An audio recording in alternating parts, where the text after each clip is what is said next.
Hello મિત્રો, શેરબજારની વાતોમાં મિત્રો કાલે બજાર શરૂઆતમાં થોડુંક ધીમું ચાલ્યું, પરંતુ દિવસ દરમિયાન 100 પોઈન્ટની રેન્જમાં સતત નીચે ઊંચે થતો રહ્યો અને છેલ્લે સેન્સેક્સ 71 પોઈન્ટ, નિફ્ટી 25,366 પોઈન્ટ, 32 પોઈન્ટના ઘટાડા સાથે બંધ થયું અને બેંક નિફ્ટીમાં જોરદાર ખરીદી હતી. 51,938 ઉપર બંધ રહ્યો. મિડકેપના શેરોમાં જોરદાર ચાલતા હતા બધા. 60,334, 60,189 ઓલ ટાઈમ હાઈ છે, એનાથી થોડોક નીચો બંધ રહ્યો અને નિફ્ટી પણ 25,430 હાઈ છે, એ 25,356 ઉપર બંધ રહ્યો. હવે ખાસ વાત શું કરવી છે કે બજાર કઈ તરફ બજારનો મૂડ છે. અને બજાર શરૂઆતમાં ધીમું ચાલતું હતું અને આખો દિવસ ધીરું હતું. જે બજાર વધવાનું હતું એ આગલા દિવસે ખૂબ વધી ગયું, પરંતુ હવે બધાની નજર વ્યાજ દરના સંકેતો અને ફેડની 18 તારીખની બેઠક ઉપર બધાની નજર છે. મિત્રો, એફઆઈસીની ખરીદી જોરદાર આવી રહી છે. કાલે પણ ખૂબ ખરીદી હતી, ગુરુવારની અને શુક્રવારની પણ ખૂબ ખરીદી છે. હવે આપણે બજાજના આઈપીઓની વાત કરવી છે. કોમેન્ટ કરીને ઘણા મિત્રોએ કીધું છે કે મને આઈપીઓ લાગ્યો છે અને ઘણાને નહીં લાગ્યો. મારે 4 અરજીઓ હતી, 4 અરજીમાંથી 1 અરજીનો આઈપીઓ લાગ્યો છે. પરંતુ પ્રશ્ન એ થાય છે કે હવે આઈપીઓમાં કરવું શું? હોલ્ડ કરવો, વેચી મારવો, ન લાગ્યો હોય અને શરૂઆતમાં ખરીદી લેવો, એની ચર્ચા કરવી. જે લોકોને આઈપીઓ લાગ્યો છે અને એમનું વિઝન લોબાટ સમયનું હોય તો 100% આ પોર્ટફોલિયોમાં આઈપીઓ રાખી શકે. સુપરમાં સુપર સેક્ટર છે અને એનું પ્રમોટરનું જે ગ્રુપ છે એ જોરદાર છે.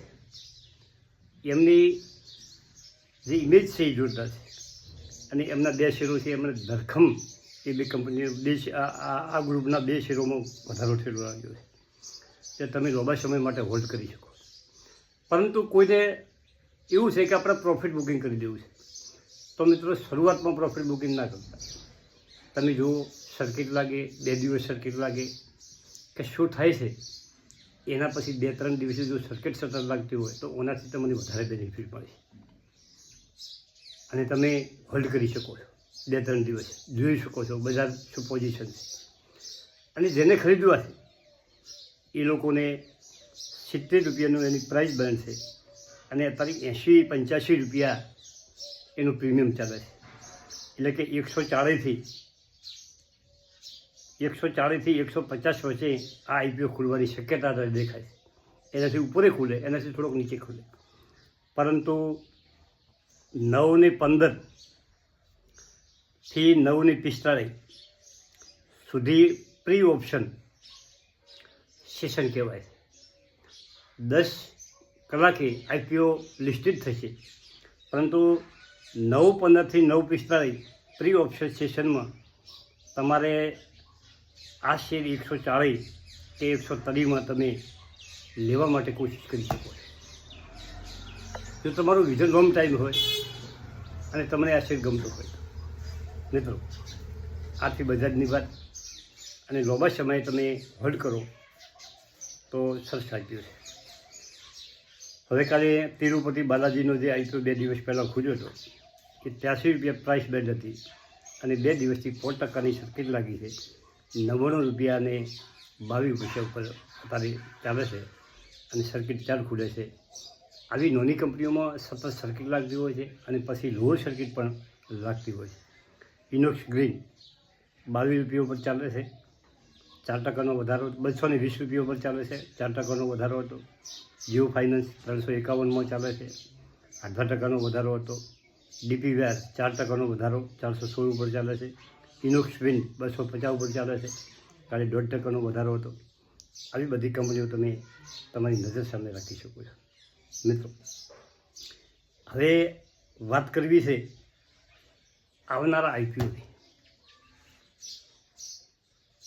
આઈપીઓ મોટી મોટી કંપનીઓ લાવી રહી છે, પરંતુ એમાં જો એની પેરેન્ટ કંપનીમાં જો તમારું હોલ્ડિંગ હોય તો તમારી 2 અરજીઓ કરવા મળે. એક પ્રમોટરના કોટાની, પછી એક એના શેર હોલ્ડરના કોટાની, અને બીજી તમે રિટેલમાં અરજી કરી શકો છો. પરંતુ તમારા પાસે એની પેરેન્ટ કંપનીના શેર હોવા જોઈએ તો જ તમે 2 અરજી કરી શકો છો. અને 2 અરજી કરો તો એ પેરેન્ટ કંપનીના શેર હોવાને કારણે તમને શેર આઈપીઓ લાગવાની શક્યતા વધી જાય.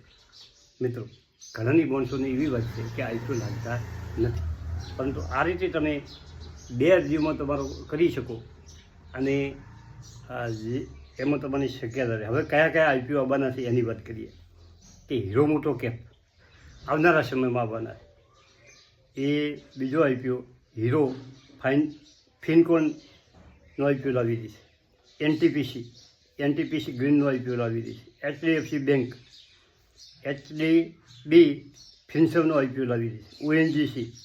ઓએનજીસી ગ્રીનનો આઈપીઓ લાવી રહી છે. Bank of Baroda, Indian first life ઇન્સ્યોરન્સનો આઈપીઓ લાવે છે. કેનેરા બેંક, કેનેરા રોબોટિકનો આઈપીઓ લાવે છે. અને ટાટા મોટર પેસેન્જર ઇવીનો આઈપીઓ લાવે છે. આઈપીઓ ક્યારે આવે કોઈ નક્કી નથી, પરંતુ એની શક્યતા છે બજારમાં આવવાની. અને તમે જો આ કંપનીઓના શેર તમારા પાસે હોય, હીરો મોટો કેપની એ બધાના, તો તમે 2 અરજીઓ કરી શકો છો. એની પેરેન્ટ કંપની છે અને એમાં જ એના શેર હોય એને આઈપીઓ લાગવાની શક્યતા થોડી વધારે રહે. અને બજારમાં નવા આઈપીઓ આવતા હોય છે, જોઈ વિચારીને સારા આઈપીઓ ભરવાના.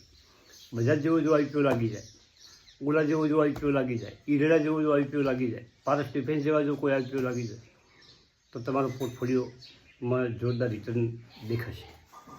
એટલે મિત્રો, સાચવી સમજી અને હોલ્ડિંગ કરવાનું અને જેટલી બને એટલી સારા આઈપીઓમાં વધારે અરજીઓ કરવાની. ઘણા મિત્રોને આઈપીઓ લાગ્યા, એમની કોમેન્ટ ઉપરથી ખ્યાલ આવે. કોમેન્ટનો વિડીયો નેક્સ્ટમાં આજે શનિ રવિ ફ્રી છે બધાય. તમે ફ્રી છો, હું એ ફ્રી છું, એટલે કોમેન્ટનો વિડીયો ફર્સ્ટ ક્લાસ. થોડી ઘણી કોમેન્ટો લખાઈ ગઈ છે, થોડીક લખવાની બાકી છે. આજ બપોર પછી કદાચ એક કોમેન્ટનો ફર્સ્ટ ક્લાસ તમારા જે શેરોની તમે કીધું છે એ શેરો ઉપર મારી સમજણ મુજબ હું તમને જવાબ આપવાની કોશિશ કરીશ. મિત્રો, હવે આજે બજાર બનશે, રવિવારે બનશે, સોમવારે 4 આઈપીએલ લિસ્ટિંગ થવાના છે. મિત્રો, આઈપીએલ તો 5 ભર્યા હતા. તિરુપતિ બાલાજી સુધી 5 આઈપીએલ ભર્યા હતા, પણ 5માંથી એકે લાગ્યો નથી. મિત્રો, અને એક અરજી છોકરાના જે હતી એમાં 1 આઈપીઓ લાગી બાલાજીનો. ચલો મિત્રો, થેન્ક યુ, આભાર.